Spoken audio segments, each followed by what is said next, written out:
Good morning, family and friends. I'm back with another one. It's your boy DKL here. Thank you for returning. If this is your first time, thank you for your viewership. I want you to hit that subscribe button. I have a lot of content that I have lined up coming here pretty soon. If this is your return to my channel, thank you for your viewership as well. Thank you for subscribing already. I want you guys to share this with your family and friends. Share it with a hater. Share it with somebody who don't believe that the carnivore diet is really beneficial like people say it is. Send it to the person that told you that carnivore diet is gonna kill them. Send it to a person that said the carnivore diet is gonna kill you. Send it to a person that doesn't believe that eating only meat is a benefit. Not only is it a benefit, it's a requirement. You know, if you are human, you should eat as humans have always eaten. That's primarily meat-based. And I thought this video would be appropriate because we're going to talk about a few things.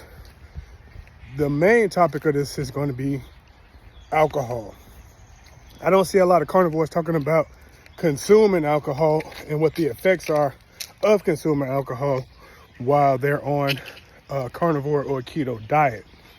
We're going to get to that. That's my main topic. That's my main topic of this video. But I think it all kind of ties in together with the season that we're going into. So let me go back. It is September 16th, and it is my sister's birthday. I know she's not watching, but eventually she will watch this. Happy birthday, little sis. Love you. Enjoy your day. We already talked this morning, but just wanted to give you a shout out again. Virgo season is coming to an end. We got a couple more Virgos. My son's birthday coming up here shortly, but we are getting into the harvest season. So in come the Libras, in come the Scorpios, in come the Sagittarius, however you say it, but we're getting into that harvest season. So what does that got to do with the carnivore diet? Well, depending on what climate you're in, if you live in a area where you get 4 seasons, when you start hitting the end of September, beginning of October, you better start preparing for the wintertime when it gets cold. Not gonna have all those berries, not gonna have all those fruits and vegetables unless you store them up. But once those stores are done, what are you gonna do? Well, traditionally, you can get meat year round. And it's not even scarce in the wintertime. Sometimes it could be easier to get those sources. And we're talking about it on a historical level, ancestral level, because you can see those tracks in the snow. This is when we had to hunt, you know, to live. We had to know when to hunt. We had to know how to hunt.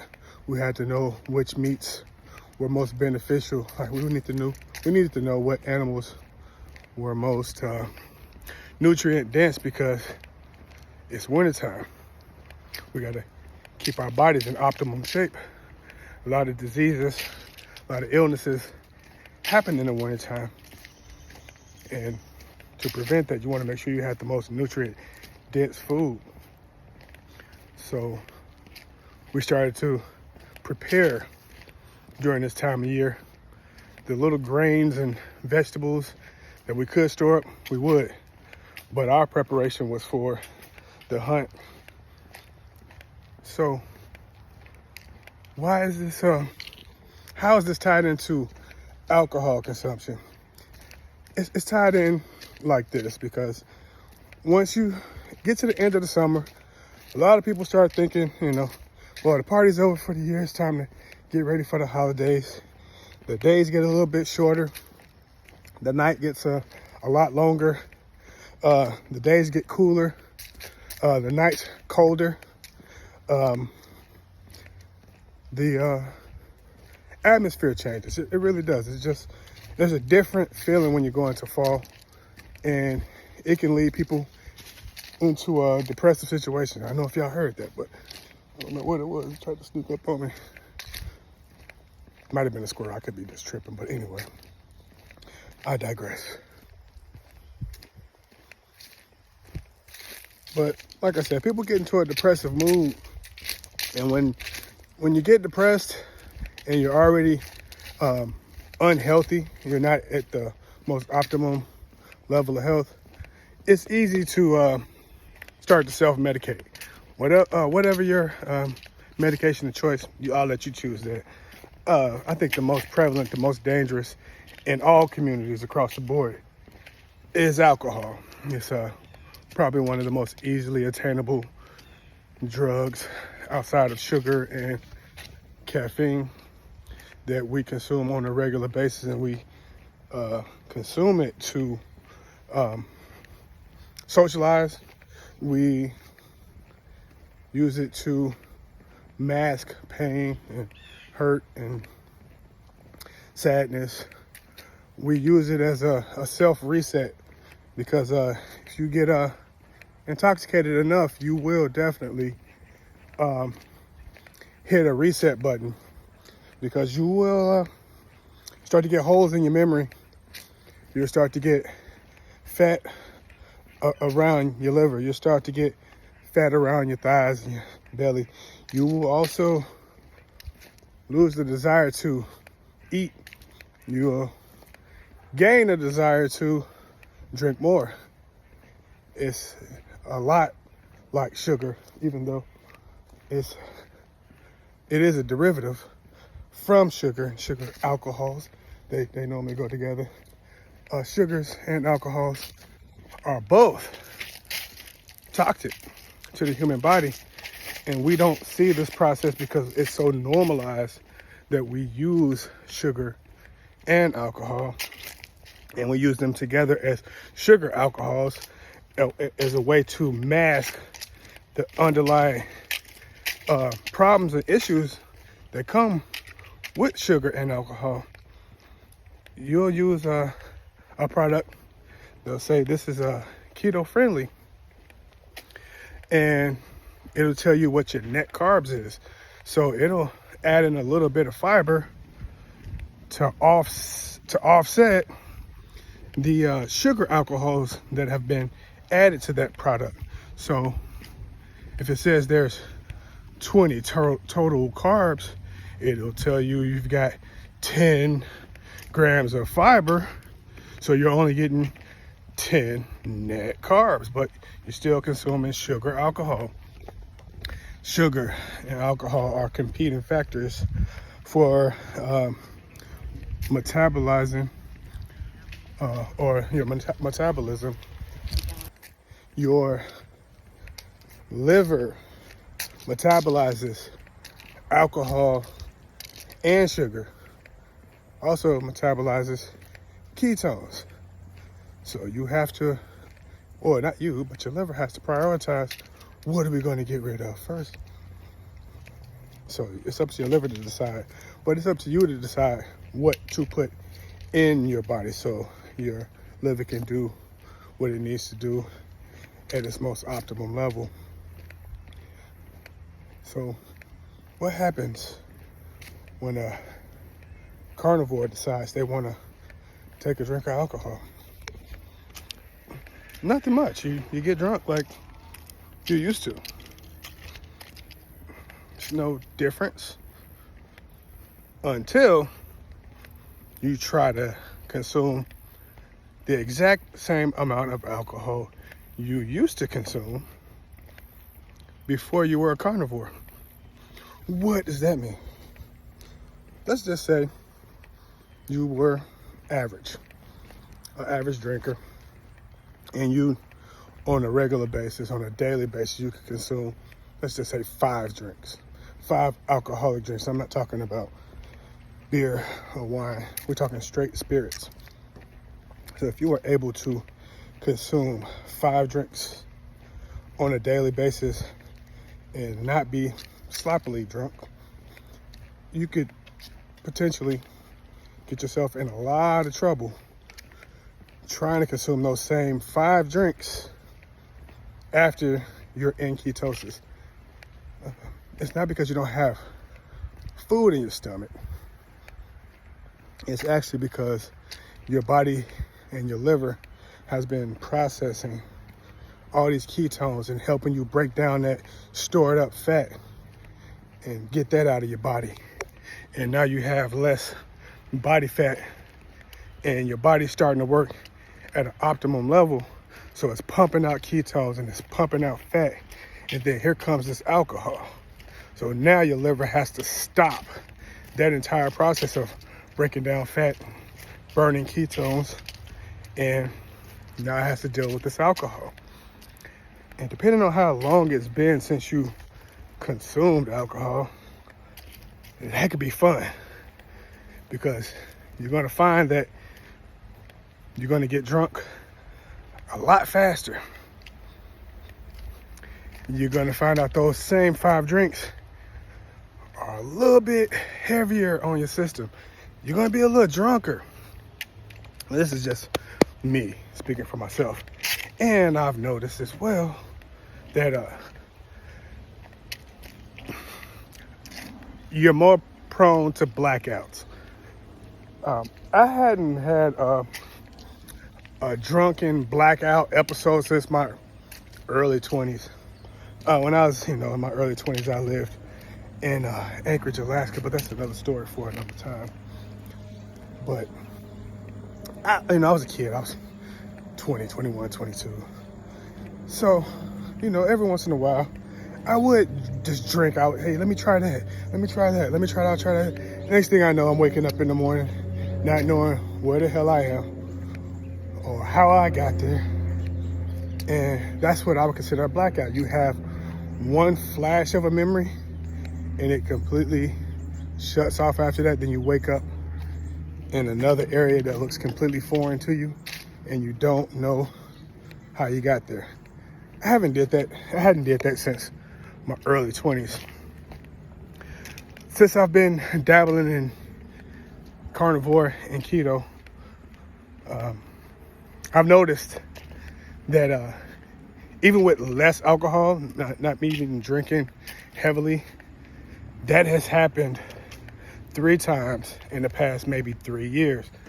And I thought it was strange, but then I did a little bit of research, and now, as I explained to you earlier, I understand why this happens. And then I understand too why many people will tell you don't drink on a carnivore diet. I'm going to tell you, you do what you want to do. Just know what's going to happen. It's definitely going to affect you faster. It's going to hit you harder. And there's no benefit anyway to drinking alcohol.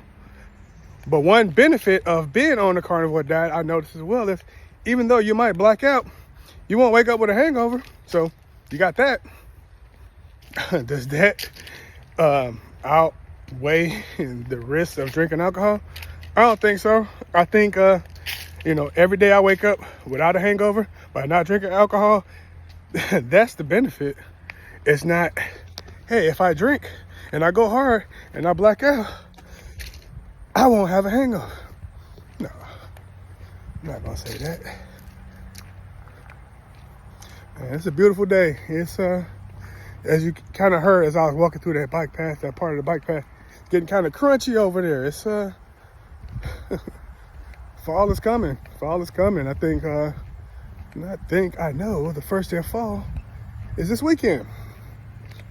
So I want to get this message out before fall creeped in, and I want to let you guys know that, yeah, can you eat carbs on a carnivore diet?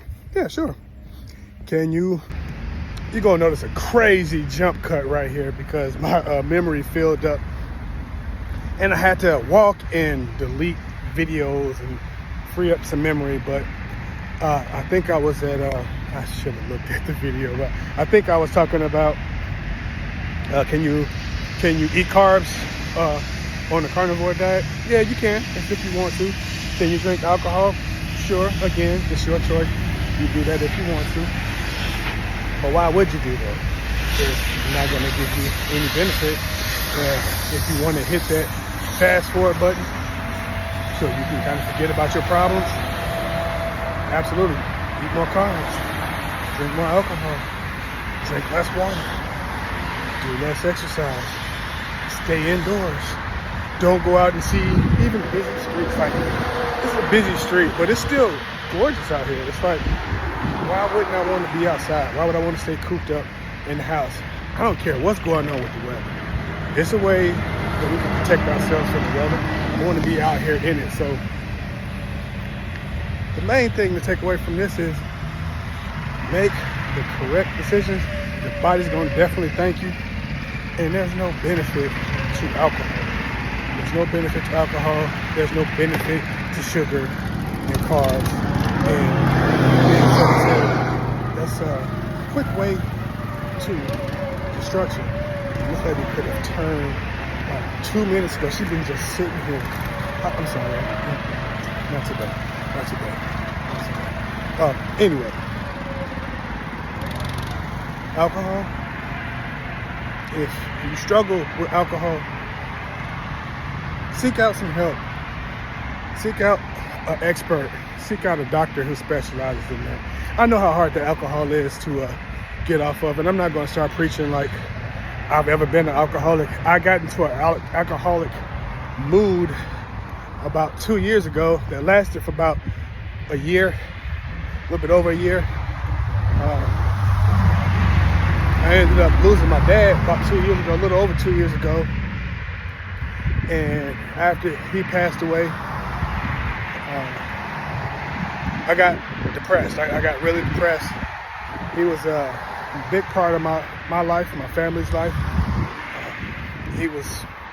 I saw my father almost daily. Even though he had his own place, he pretty much lived with me and my family.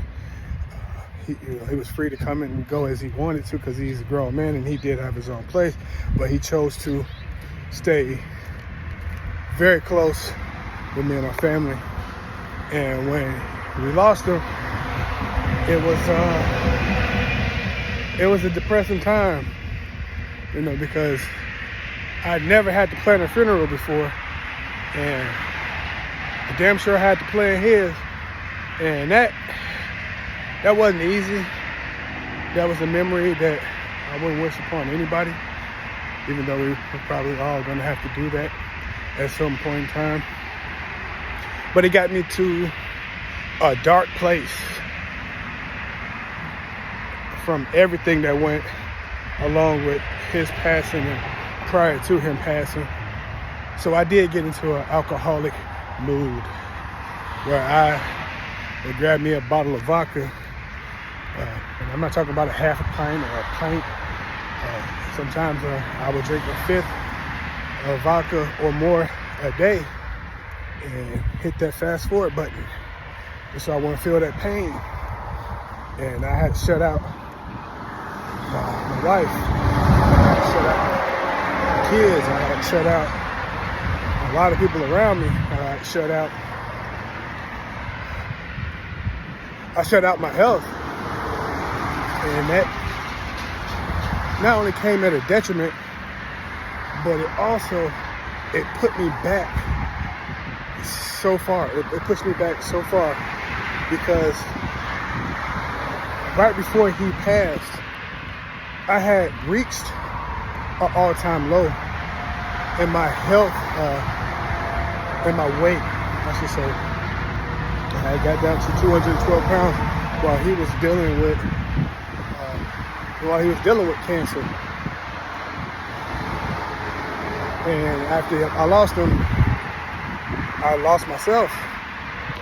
And I lost my way. I lost the light on that path until one day I got so drunk that I felt drunk. Like I know it sounds weird, but somebody gonna understand what I'm saying. I was so drunk that I felt drunk.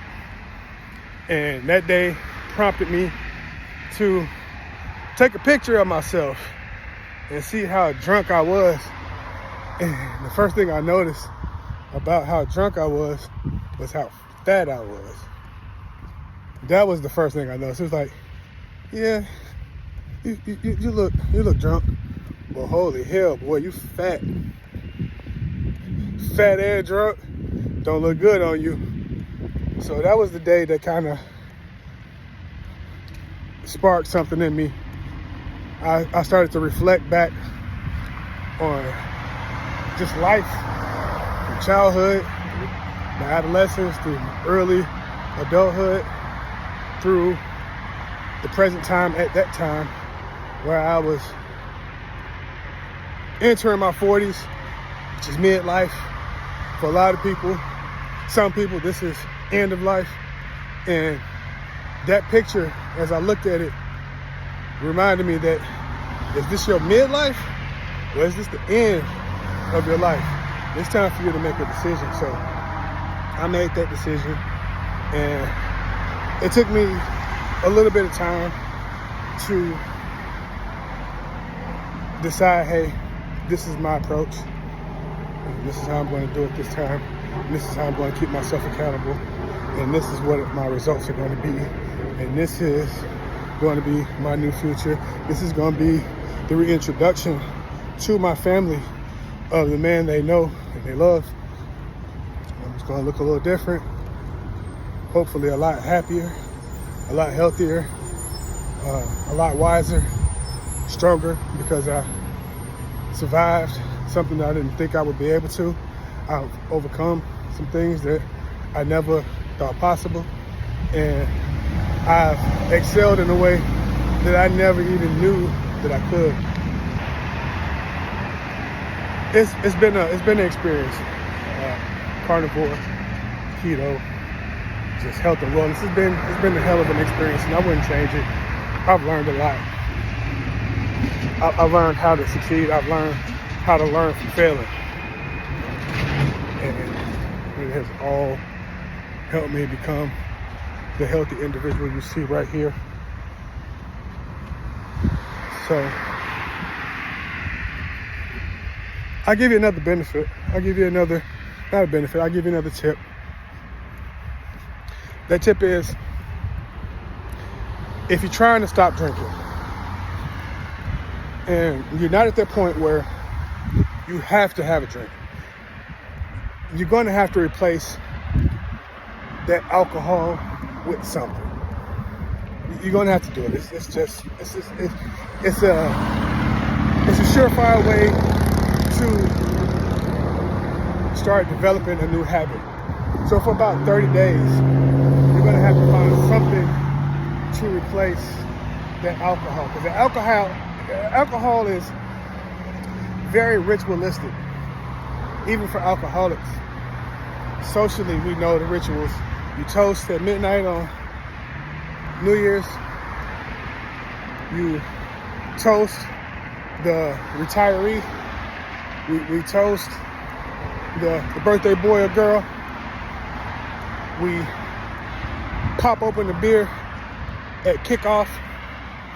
When you see that puck drop on the ice, cheers. You know, it's that type of thing. So having that much ritualistic power, you're going to have to find something to replace that ritual. And people will say, oh, just drink water, drink water, drink water. True, very true. But what I do is, I love ice cold Topo Chico in the glass bottle. Why?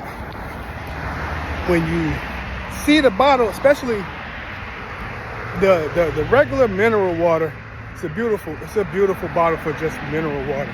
It's clear, it's glass, it's old school shaped like a old school Coke bottle. It's got that metal cap you have to pop, and when you pop the top on it, you hear that, you see the bubbles, and when you turn it up and it's ice cold, the carbonation, like, it kind of like feels like a beer. it feels like that first shot that you take. It meets, to me it does, it meets that ritualistic requirement that I needed to replace this alcohol with that mineral water. So it met my expectations perfectly. It's actually overpriced. it really is. It's, you know, depending on where you are, it's like $14 for a 12-pack. But so is a premium beer.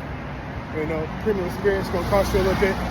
And if you keep it with you when you go to parties, take your own little cooler.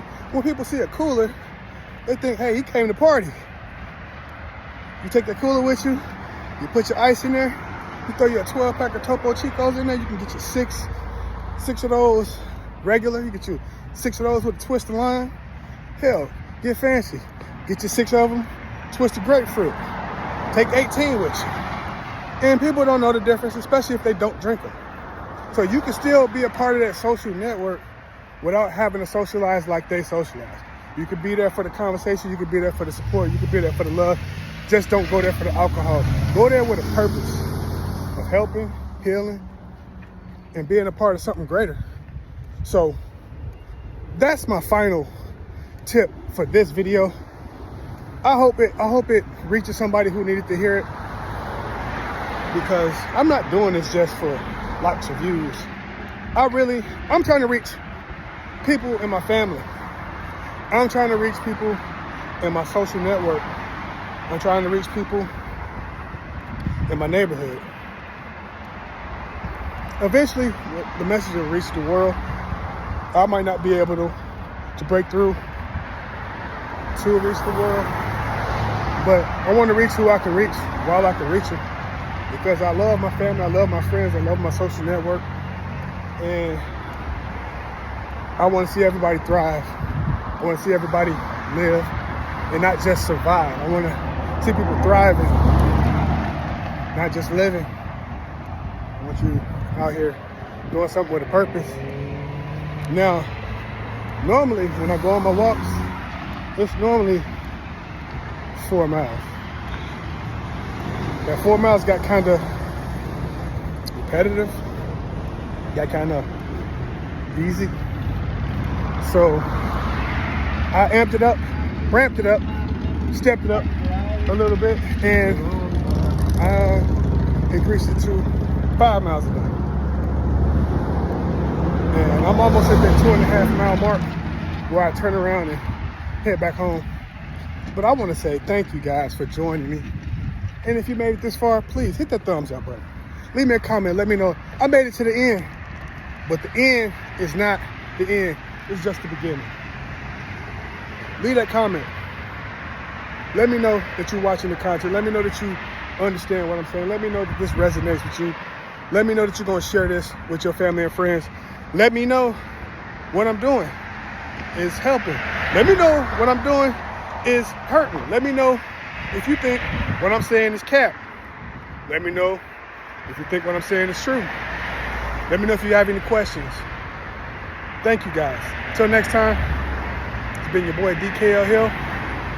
Peace.